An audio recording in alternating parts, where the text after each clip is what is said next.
A ver, en esta sesión de vídeos y de grabaciones que comienzan estos días, se trata de ir profundizando y de ir transmitiendo qué es Prilux o qué somos de una forma un poco más actual, ¿vale? Más con los nuevos tiempos, ¿no?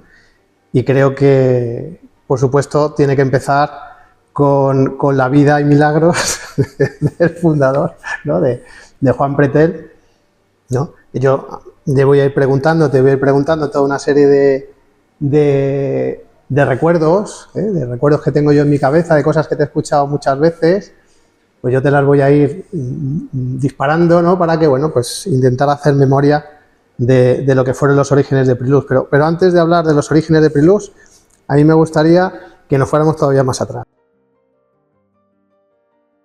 Comienza la andadura de Juan Pretel, ¿no? Allá en el año 42, cuando naciste. Hace días ya de eso, ¿eh? Ha llovido un poco. Cuéntanos, ¿dónde naciste? Como si yo te estoy preguntando como si no te conociera. Yo nací en un pueblo de la provincia de Almería que está a casi 1000 metros de altura en la sierra, que hasta en el verano hay que ponerse una manta por las noches. Nos pasábamos bastantes meses con medio metro de nieve casi allí. Ahora no nieva como aquel que dice, ni llueve, pero en aquellos tiempos sí.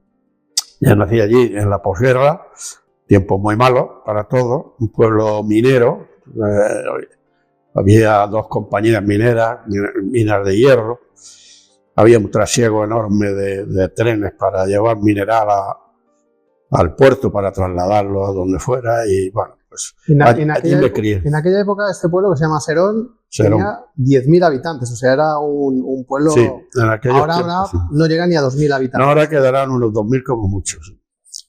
Nos fuimos yendo los jóvenes de allí. Yo me fui de allí cuando tenía 17 años, en el año 60.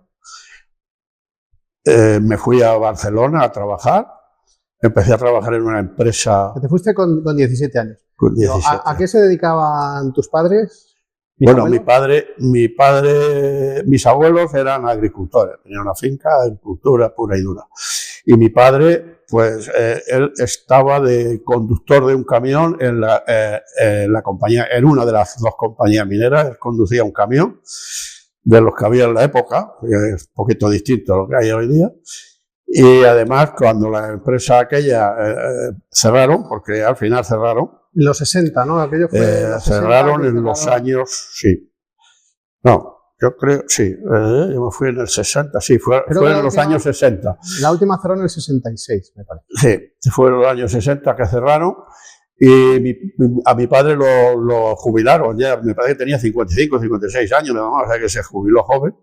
Él tenía también unas tierrecillas por allí y pues seguía plantando patatas, pimientos, lo que hiciera falta, pues para si se criaban un par de cerdos, había una cabra para tener leche, yo qué sé, lo que pasa en el campo, ¿no? Antes decías que luego te fuiste para Barcelona con 17 años, pero antes estuviste estudiando en Águilas.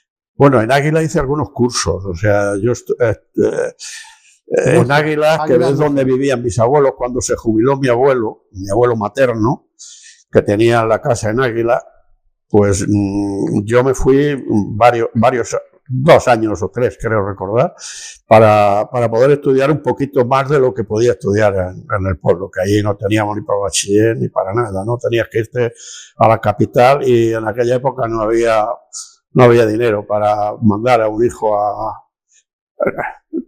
en mi familia, en otras familias sabría todo lo del mundo, ¿no? Entonces, bueno, pues... ¿Y qué estudiaste en Águila? Pues prácticamente estudié, no llegué a examinarme para el bachiller, pero sí estudié en el colegio. Además estaba enfrente de la casa de mis abuelos, con la gente que estaba estudiando. Pues no me acuerdo lo que había en aquella época, no sé si había seguro, tercero, hasta 4º de bachiller creo que había. Yo estuve estudiando con aquellos, pero yo no llegué a examinarme nunca. Por lo tanto no tengo ni siquiera un bachiller hecho, si acaso aquello que se hablaba no me acuerdo, un título menor que hay por ahí, o sea que realmente Leer he leído mucho, estudiar he estudiado hasta donde he podido y prácticamente, no voy a decir que soy analfabeto, pero porque sé leer y escribir, pero no tengo unos estudios ni siquiera menores, ¿no? De haber tenido o haber terminado un bachillerato, no lo tengo. ¿Y te fuiste con 17 años ya para Barcelona? 17 años me fui a Barcelona. Eso sería en el año 50... 1960.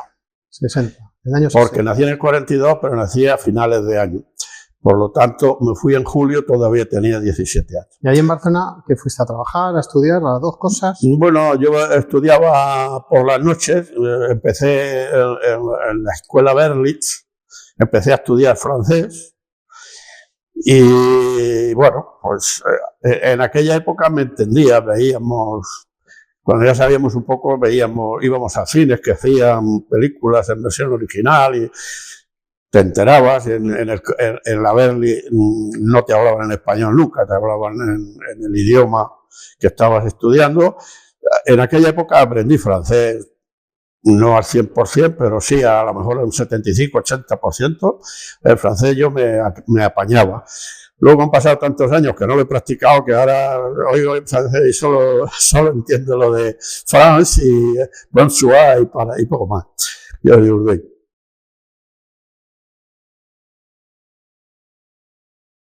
estuve estudiando francés y trabajando. Trabajaba en una empresa que se llamaba, bueno, SPIT era el diminutivo, Sociedad de Prospección e Investigaciones Técnicas.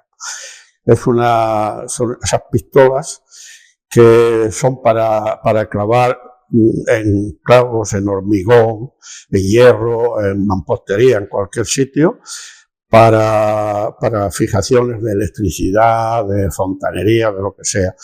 Yo empecé en el taller, en un taller donde se fabricaban todos los clavitos aquellos que hacíamos y demás. Yo empecé trabajando con 17 años todavía, empecé trabajando de lunes a viernes, 10 horas cada día, 50 horas, y el sábado 6, 56 horas a la semana. Eso sí, trabajábamos a destajo, no teníamos un sueldo fijo, ¿no? Cada pieza que hacías te pagaban a tanto la pieza. Entonces, si tenías un problema en la máquina, la tenías que arreglar tú. Si tenías cualquier cosa, tenías que hacerlo tú. Por lo tanto, tenías que tener mucho cuidado para que aquello funcionara al 100%. Entonces, yo con 17 años y en aquella época, yo ganaba mucho. Yo ha habido muchas semanas, porque te pagaban semanalmente, de ganar 1.500, 1.700 pesetas. Que en aquella época había mucha gente que no la ganaba al mes. Quiero decir que en aquella época me ganaba la vida. Yo había pedido, porque yo lo que había estudiado también era temas de contabilidad y demás, había pedido estar en la oficina. Yo estuve en los talleres, estuve un par de años y surgió un tema en la oficina y me trasladaron a la oficina. Y pienso que fue la suerte mía, el hueco que había era en la oficina comercial que era para atender a los clientes. Tenía un despachito abajo con un mostrador y ahí venían los clientes a consultas o a comprar material o lo que fuera. Y ahí empecé yo un poco a saber o atender al público, a hablar de negocio. Y en aquella época, pues tendría yo 19 años, no llegaba a 20 años todavía cuando yo empecé, y probablemente no tenía ni 20 años cuando ya empecé a estar allí. Y luego llegó la época del servicio militar, que entonces era obligatorio, no te podías escapar. Y en el año, yo soy de reemplazo, en el año 63 creo que fue, me tuve que ir al servicio militar, a mi tierra, Almería, y ayer el médico, no sé si era comandante médico, era de mi pueblo, y cuando me vio me dice, ¿a dónde vas? Al servicio, me han dicho que venga, aquí me tiene. Y de tú no vas al servicio. Yo tengo, en este brazo, tengo aquí una cosa rara, y de tú no vas. Bueno, me dio un papelote y me mandó para casa, me mandó primero a un tribunal médico a Granada, que era donde estaba la central. Pues bueno, yo me presenté en Granada y cuando me atendieron, me mandaron para casa y al cabo de 10 o 15 días me llegó un folio así de grande que decía excluido total, o sea que no tenía que hacer servicio militar. Y volví a Barcelona, a la oficina que yo estaba, y cuando me presento se sorprenden todos, ¿qué haces tú aquí? Porque mira, que me han echado, no me quieren y tal. Pues bueno, al final dice, bueno, pues ya tenemos ese puesto. Oye, ¿a ti no te interesaría irte a Bilbao? Y digo, bueno, ¿qué voy a hacer en Bilbao? Dice, no, en la delegación, que tenemos un problema allí, que a ver si tal. Y digo, ¿y de esto qué? Pues bueno, y si yo estaba ganando entonces, me parece que estaba ganando 3.000 y pico pesetas en Barcelona al mes, me pusieron 8.000 pesetas en Bilbao. Pues digo, pues tira para Bilbao. Con 21 años, pues a Bilbao. Y allí estuve en Bilbao, porque luego me pescaron. Estuve en Bilbao hasta el 66. Estuve en Bilbao, pero cada 2 por 3 me venía la Guardia Civil a buscar. Sí, porque no había hecho servicio militar. Yo sacaba mi folio, la Guardia Civil lo veía, vale, tranquilo, po.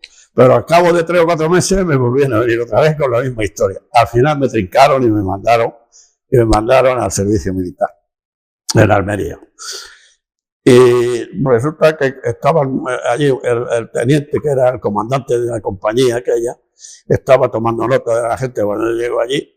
Y bueno, cuando me toca, que me pregunta qué es lo que hacía yo, y digo, yo soy administrativo. Pues ya tenemos otro para la oficina. Y me metió en la oficina de la compañía. En la oficina de la compañía había otros 2 que eran voluntarios y se licenciaban en un par de meses. Y se licenciaron. Me quedé solo en la oficina de la compañía. El teniente era un figura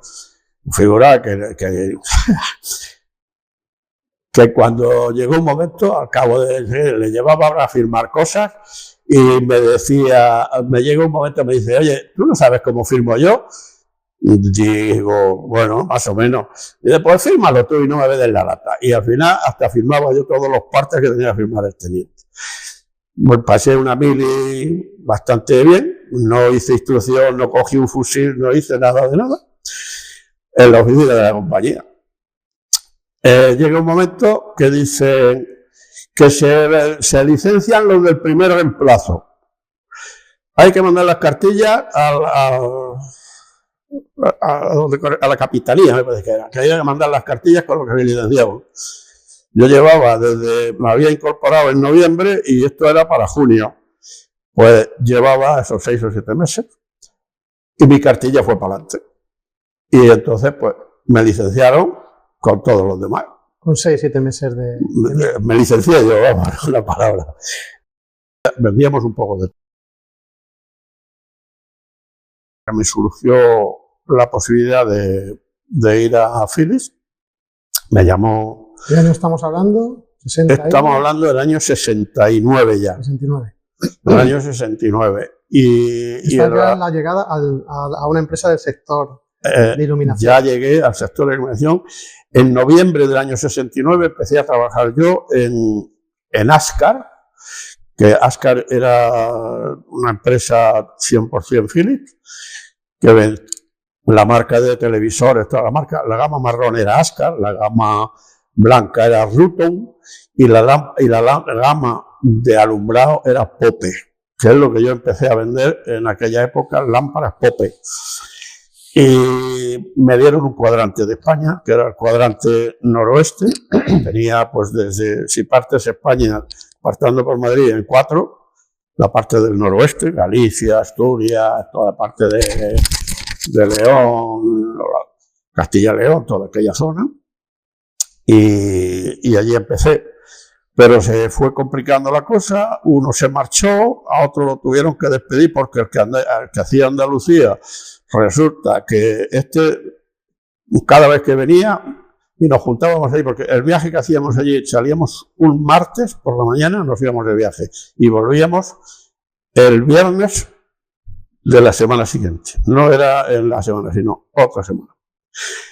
Y entonces nos juntábamos allí el lunes para despachar, y siempre andaba presumiendo de todos los ligues que había tenido en la Costa del Sol, de que no había vendido un duro, pero que eso lo tenía hecho, las cifras las tenía hechas, pero claro, llega un momento que tú tienes esta cifra hecha, eres un monstruo, vendes como te descuides, vendes el desierto del Sáhara a los moros y te quedas tan tranquilo, ¿no? Pues al final lo despidieron porque no vendía ni de coña. Y primero, el que se fue primero fue el de la zona noreste.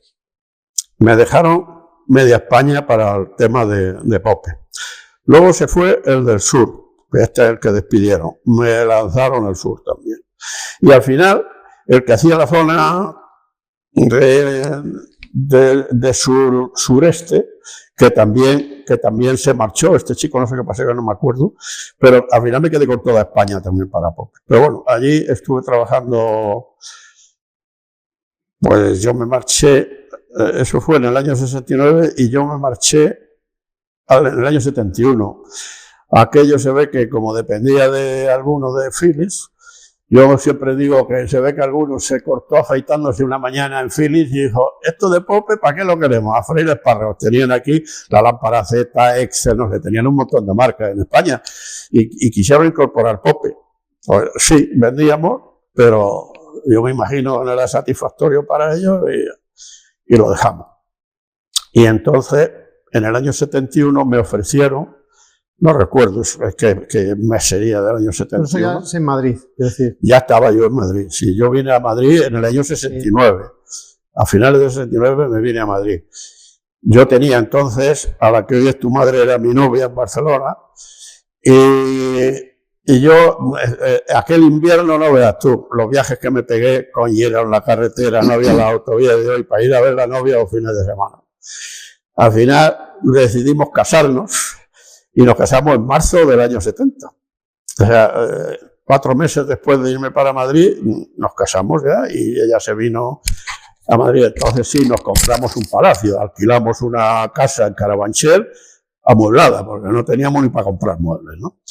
Entonces, bueno, pues allí, así empezó un poco mi vida en Madrid y tu madre, el sacrificio que tenía que hacer, porque se quedaba una recién casada, solo en Madrid, como alguien dice, sin nadie, y casi 2 semanas, cada 2 semanas estábamos la noche del viernes, el sábado, el domingo y hasta el martes por la mañana, o sea, viernes, sábado, domingo y lunes, 4 noches, y 4 días no llega, 3 días. Es lo que pasaba yo con mi mujer en aquella época, cada 2 semanas. Y ella, pues bueno, lo aguantó, no me pidió el divorcio ni nada en aquella época, y entonces tampoco le di tiempo, porque se quedó embarazada enseguida. Tu hermana nació, nos casamos el 21 de marzo, tu hermana nació el 21 de enero. Por lo tanto, quiero decir que al mes se quedó embarazada, y hasta los 5 o 6 meses me la iba llevando. La dejaba en el hotel, ella se hacía su turismo y yo a trabajar. Pero llegó un momento que ya empezó a engordar y ya no quiso y se quedaba en casa. Pero bueno, fue una época... El viaje de novios que hicimos es de venirnos de Barcelona a Madrid a la casa para seguir trabajando al día siguiente. O sea, pero verá, ¿no? Viaje de super lujo. Total, que así es como empezó la vida del matrimonio, ¿no? En aquella época. Eso fue en el año 71 que me ofrecieron, cuando decidió Philips suprimir lo de Pope, me ofrecieron ir a Philips para toda España a vender audífonos para sordos. Que me recorriera España de punta a punta vendiendo audífonos, y al mismo tiempo me ofrecieron ir a Electroválvula, que era Lámparas Elba, que era una empresa donde Philips no era 100% Philips, pero Philips tenía una importante participación. El director comercial de esa empresa había hecho la mili junto conmigo. Hicimos la mili en Almería los dos, el rato que yo estuve, ¿no? Porque estuvimos en la mili juntos. Y este estaba de director comercial, había venido de Philips allí, y estaba de director comercial en Elba. Entonces, cuando se enteró que cerraron lo de Popa y tal, me llamó y me dijo que si quería ir a Elba de jefe de ventas. Digo, pues vale, a ver cuánto, cómo, lo de siempre, ¿no? Daba un poco, bueno, yo tenía entonces 3 hijos, todavía pequeños. Estábamos pagando el piso que nos habíamos comprado. Y claro, te da un poco de a ver qué pasa. Pero bueno, yo con lo que yo llegué a saber allí, yo ya se lo dije a mamá, que yo para darle de comer a la familia, si es que el negocio salía mal, yo me veía capacitado para que la familia comiera. Porque con lo que sabía de ventas, pues es cuestión de presentarse a 4 sitios, sacar unas representaciones por libre y por comisiones te vas a ganar la vida. Pero la idea mía era montar aquel negocio. Lo montamos a principios de marzo del 86. Empezamos. Una pequeña tienda, 140 metros cuadrados. Yo me acerqué, yo tenía muy buena relación con Orran y con Philips, pero a Philips, en vez de pedirle socorro a Philips, se la pedí a Orran, porque Orran se me ofreció y entonces, pues bueno, pues empezamos comprándole a Orran todo tipo de lámparas y la idea era de importar de China o de Japón. Una pregunta, porque yo siempre te escuchaba decir que te costó tanto empezar con el negocio también porque siempre estaba, cuando se lo comentabas a tu madre, a la abuela, siempre te decía, no, un puesto fijo, un puesto fijo. A mi madre le decías de poner un negocio y le daba, vamos, le daban los males. Pero bueno, era mi vida, no la de mi madre. Al final me decidí, me costó. Yo quizá hubiera puesto ese negocio un par de años antes, pero también era tener la seguridad, el convencimiento de que podía salir adelante con el negocio o sin él, pero que podía salir a sacar a la familia para adelante. Yo un día le dije a tu madre de hacer esto y le dije las posibilidades que había, de que podíamos salir adelante más o menos, los principios siempre eran malos y que podíamos fracasar y que no eso. Dice, pero en todo caso, si esto fracasa, pues de alguna manera yo estoy convencido que para comer en casa no nos va a faltar nunca. Y dice, pues tira para adelante. Siempre han dicho que detrás de todo hombre hay una gran mujer. Pues tu madre es pequeñita, pero para mí ha sido, no va más, de grande, ¿no? Y el negocio al final lo empezamos ella y yo. Ella que se quedó allí como una tienda al público y yo buscándome la vida viajando para arriba y para abajo tratando de vender al mayor. Lógicamente en aquella época yo conocía... Era en Madrid, la tienda estaba en Madrid. Calle Mar Negro... Mar Negro... ¿6? 6. Mar Negro 6. Mar Negro 6. Estaba al lado de un mercado. En el barrio de Hortaleza. En el barrio de Hortaleza de Madrid. Estaba en la puerta, como el que dice, de un mercado. Era el barrio en el que vivíamos. Era un buen sitio para una tienda al público, ¿no? Y efectivamente,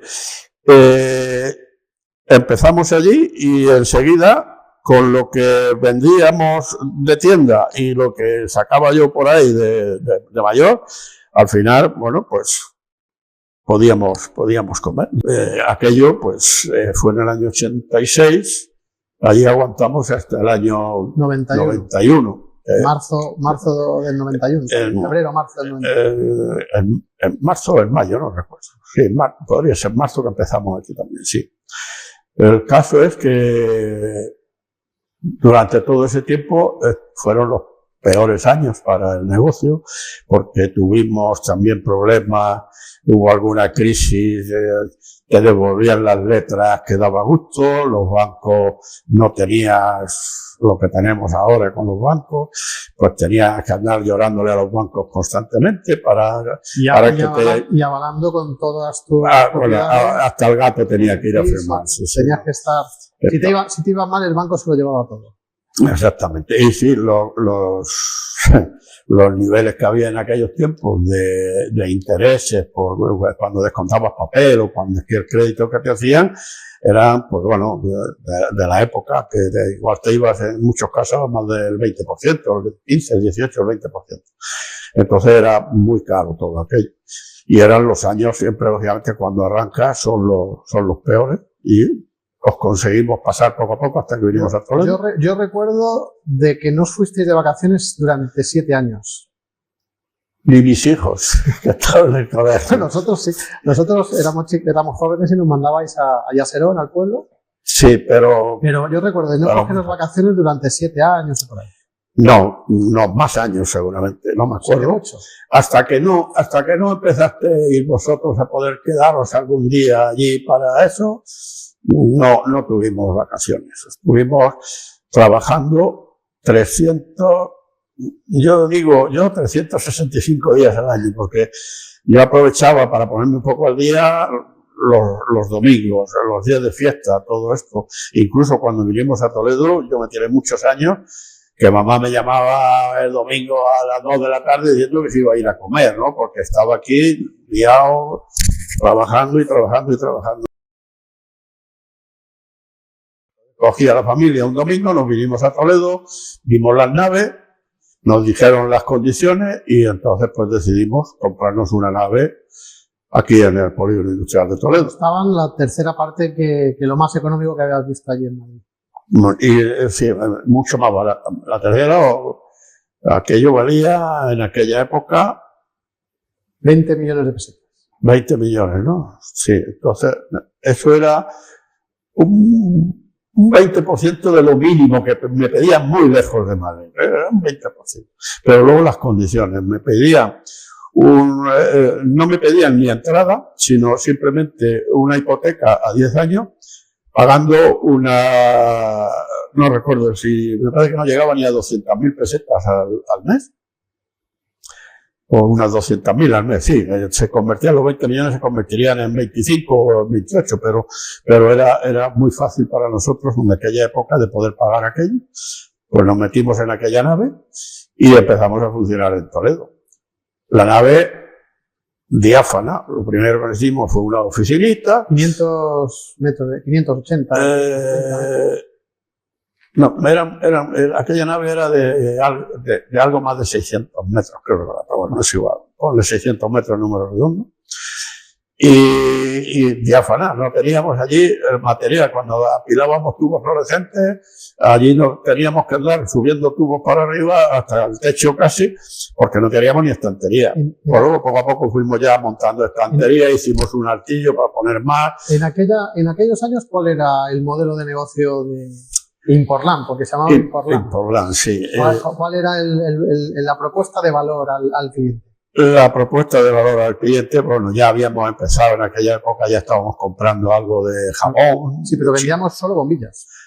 Sí, solo lámparas. Veníamos de vender bombillas en Elba y a vender en lo mío, ¿no? Y así fue como poco a poco fuimos aumentando las ventas, Aquellos primeros años empezaban las halógenas, en los 90, a principios de los 90 era la bombilla halógena. La bombilla halógena, lo que empezaba hasta... bueno, sí, en aquella época se vendía mucho la halógena, que empezamos a traer lámparas japonesas, que eran mucho más baratas que lo que vendía Organ, Philips y todo. Marca Phoenix. Phoenix. Y bueno, más o menos, pues fuimos haciendo. Yo fui cogiendo vendedores fuera, representantes a comisión, y pues íbamos aumentando ventas. Yo no paraba de viajar, para arriba, para abajo, visitando y tratando de ver a todos los clientes que yo conocía, tanto de Pope como de Elba, Lógicamente, yo no tenía los precios de una de estas empresas. ¿Qué tipo de cliente era el que se visitaba en aquella época? Bueno, ¿Tiendas? Yo vendía mucho a tiendas.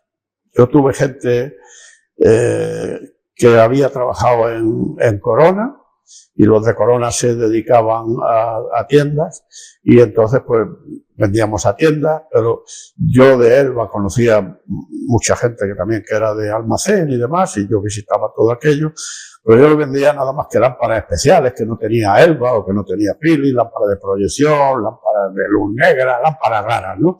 Es lo que yo solía vender a esta gente. Y a las tiendas sí, a las tiendas le vendía de todo.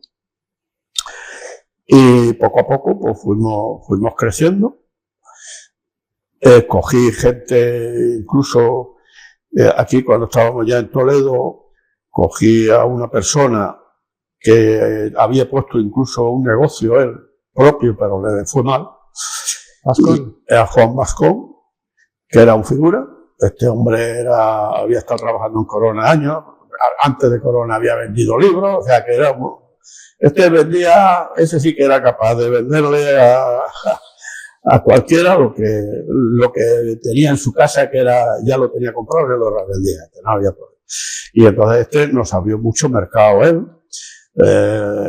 Poco a poco, pues ya te digo, fuimos cogiendo gente, muchos que venían de Corona, otros que venían de otros sitios, gente que yo conocía de Elba, que al final pues fuimos ampliando y se nos quedó pequeña la nave. Primero pusimos estantería, luego tuvimos que hacer un altillo porque la nave era alta y necesitábamos tener almacén para material. Al final nos tocó que no podíamos más, compramos, fui al banco, me dijeron que la nave de al lado se la había quedado al banco porque el que la había comprado se ve que había dejado de pagar lo que fuera, total, que la vendían la nave que estaba pegada a la nuestra, y me dieron una oferta muy buena, bastante barata porque el banco... Más barata que la primera. Más barata que la primera. Y la compramos. Hicimos una puerta grande entre la una y la otra, y allí teníamos como si fuera una nave, las dos naves. Más adelante incluso compramos una tercera nave, pero esta ya no la pudimos comprar porque por la parte de atrás teníamos otra nave, pero esta era un tío que tenía allí coches antiguos, que se dedicaba a alquilarlos a gente que hacía películas y tal, para tener pues de la época y tal. Y este no quiso cambiarme aquella por la siguiente, entonces compré la siguiente. Bueno, salíamos, eran 30 metros que teníamos que andar de una a la otra. En los años 90 ya empezamos a vender luminarias. O sea, Fue 96, 97. Yo empecé a vender luminarias que compraba una empresa italiana. SBP. Exactamente. Y entonces Antonio Madrid, que había sido representante mío en Elba, en Sevilla y Huelva y Cádiz, pues a este lo había cogido un almacén de Málaga, había puesto un almacén en Sevilla, lo habían puesto de gerente allí, pero a esta gente le fue mal en Málaga, y al final cerraron Sevilla, cerraron Málaga, cerraron todo, y este se quedó en la calle. Y vino en una feria de Matelec, nosotros en aquella época exponíamos en Matelec, estuvimos charlando, y le dije porque él fue a ver si encontraba representaciones para dedicarse a vender como representante en la zona. Y yo le dije que si no encontraba o si tal, pues que yo podía darle trabajo en la empresa nuestra. Y bueno, se fue y la cosa quedó así, pero al cabo de 2 o 3 meses se ve que no había encontrado lo que él quería. Me llamó y me dijo que estaba dispuesto y se vino a trabajar con nosotros. Entonces, a él lo puse de jefe de ventas de una zona de España, y a Vascón de jefe de ventas de otra, a Vascón del sur y del norte. y empezamos, bueno, y él fue el que, nosotros ya vendíamos el tema de luminaria, pero él fue el que me dijo que tendríamos que coger una distribución exclusiva, porque aquello, la SBP no la vendíamos nosotros solo, lo vendía la gente. Y entonces un mes de enero, creo que fue en enero, cogimos él y yo y nos fuimos a Italia a recorrer Italia. Creo que eso fue en el 98. Eso fue en el 98, a principios del 98. Nos fuimos a Italia a visitar fabricantes de iluminación. Visitamos un montón. Y entre otros, visitamos a uno que se llamaba Lanzini, donde, bueno, al final, en principio, llegamos a un acuerdo para comprarle a Lanzini. Era mejores precios que lo otro que comprábamos y mejores condiciones, total, que empezamos a comprar a Lanzini. Eso fue, pues empezaríamos, si esto fue en enero, empezaríamos a traer material en febrero o marzo, pero aquel año nosotros hicimos un buen trabajo. Antonio Madrid conocía muy bien el tema, hicimos un muy buen trabajo, hicimos una cifra importante en ese producto. Prilur quiere decir pretén, la P, recio, la R, iluminación. Son los apellidos de la familia. Son los apellidos, el primero mío, el primero de mi mujer, por lo tanto, los dos de mis hijos. Prilur quiere decir eso. Yo cada vez que me inventaba un nombre buscaba a ver cómo, por dónde, pero el de Prilur, que es el más importante que tenemos, es los dos apellidos de mis hijos.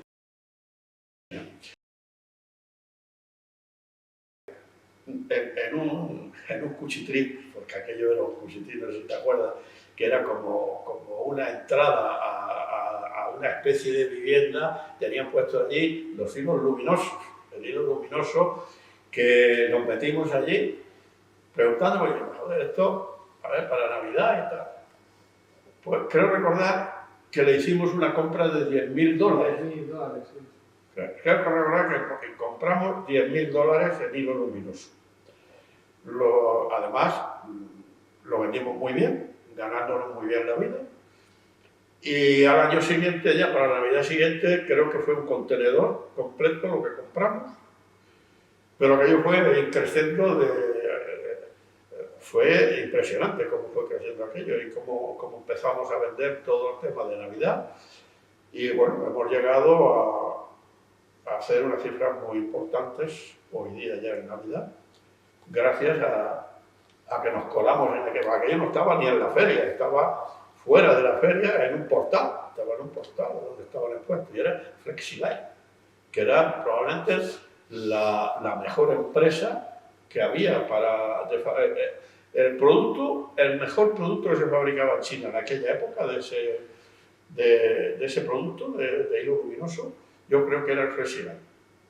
Había otro que traía aquí a España algunos, pero nosotros yo creo que tardamos muy poco en hacernos los líderes de la venta en España de este producto.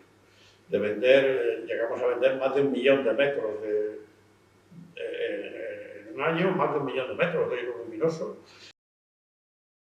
Yo recuerdo, yo siempre decía lo sigo diciendo, que yo me conformaba con no ganar un céntimo, pero pasar la crisis, ¿no? Y bueno, de hecho, había gente que despedían a personal, incluso de comercial. Nosotros, gente que a lo mejor despidieron de otro sitio, los cogíamos nosotros de comercial. Digo, todo lo vayamos vendiendo y nosotros realmente llegamos a pasar la crisis bastante bien. No aumentamos venta, al contrario, hubo una época que incluso bajamos la venta. Pero cuando pasó aquella recesión, lo que hicimos también en un año es que subimos la venta, todo lo que podíamos haber subido en aquellos años lo subimos en uno también, o sea que realmente funcionaba bastante bien. Y no llegamos a perder dinero prácticamente ningún año. Ganaríamos, vamos, ni para tomarse una cerveza y un café, pero no se perdió dinero. Hubo malos momentos porque no solo era que vendían menos, es que había problemas de cobro. Los problemas de cobro, nosotros llegamos a tener algunos. Sí, no, se tiraron a la basura, pero sí, durante aquella crisis se tiraron a la basura unos 2 millones de euros. A tirar a la basura 2 millones de euros. En lo que duró los 4 o 5 años. En bastantes clientes. Sí, en muchos clientes. Eran en pequeños clientes. Y a lo largo de 2 o 3 años. No, fueron más, 4 o 5 años. Porque estuvo la crisis de 2009, pero luego... Entonces, para lo que ocurrió, aquello fue peccata minuta y realmente pues lo pudimos superar perfectamente, ¿no? Y la verdad es que yo aproveché las crisis aquellas para mantener el tipo, no despedimos a nadie, al contrario, incluso cogimos gente, para ir sumando a las ventas, para ir sumando, si no sumábamos a las ventas, sí sumando en clientes que pudiéramos, en cuanto pasara la crisis, aumentar las ventas, y lo conseguimos. De hecho, yo no me acuerdo ahora mismo, tendría que coger los papeles que tengo por ahí. Y llega el 12, el 13, aparece el LED, ¿cómo lo recuerdas aquellos años? Pues aquellos años empieza lo de la iluminación a cambiar. El cambio que dio es lo que yo digo muchas veces cuando se presenta aquí a un cliente fundador, digo, sí, el fundador, que fundó esto en la prehistoria, porque ahora mismo como yo empecé con esto, prácticamente parece la prehistoria de lo que hay hoy día, porque los LED ha sido un avance impresionante en la iluminación y nosotros pues poco a poco nos fuimos metiendo en ello y bien pronto decidimos que íbamos a fabricar y que íbamos a vender luminarias de LED, pero eso ya fue un tema que prácticamente lo decidisteis vosotros, los que ya llevabais para adelante con la empresa. Porque, con tu bendición. Sí, con todas las bendiciones que quieras. Porque solo faltaría que una cosa que está evolucionando dijera no, pues habríamos cerrado. Entonces, bueno, pues esto ya,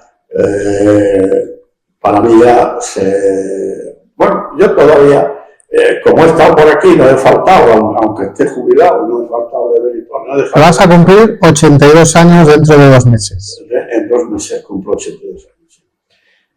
Me jubilé con 67, ya decidí de dejar de pagarle la seguridad social y a ver si cobraba de algo.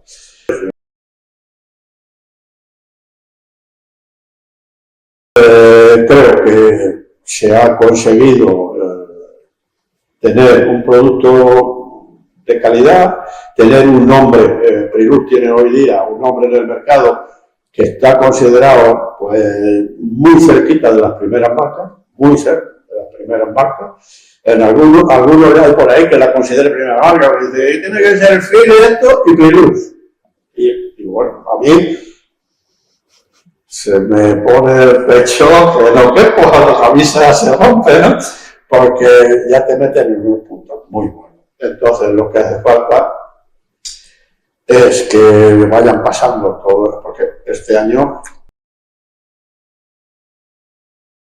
En el 2020 la complicación del COVID, ¿no? Que fue todo un reto, pero era como toda la sociedad, por no decir el mundo entero estaba inmerso en ese problema, ¿no? Pero yo a nivel particular he padecido mucho más, o he sufrido más el año pasado con las inundaciones que tuvimos en marzo, porque era el ver el trabajo de toda una vida sepultado bajo el barro, ¿no? ¿Cómo viviste tú hace poco más de un año, todo lo que, digamos, la ola de barro que nos inundó? Es una sensación muy complicada, ¿no?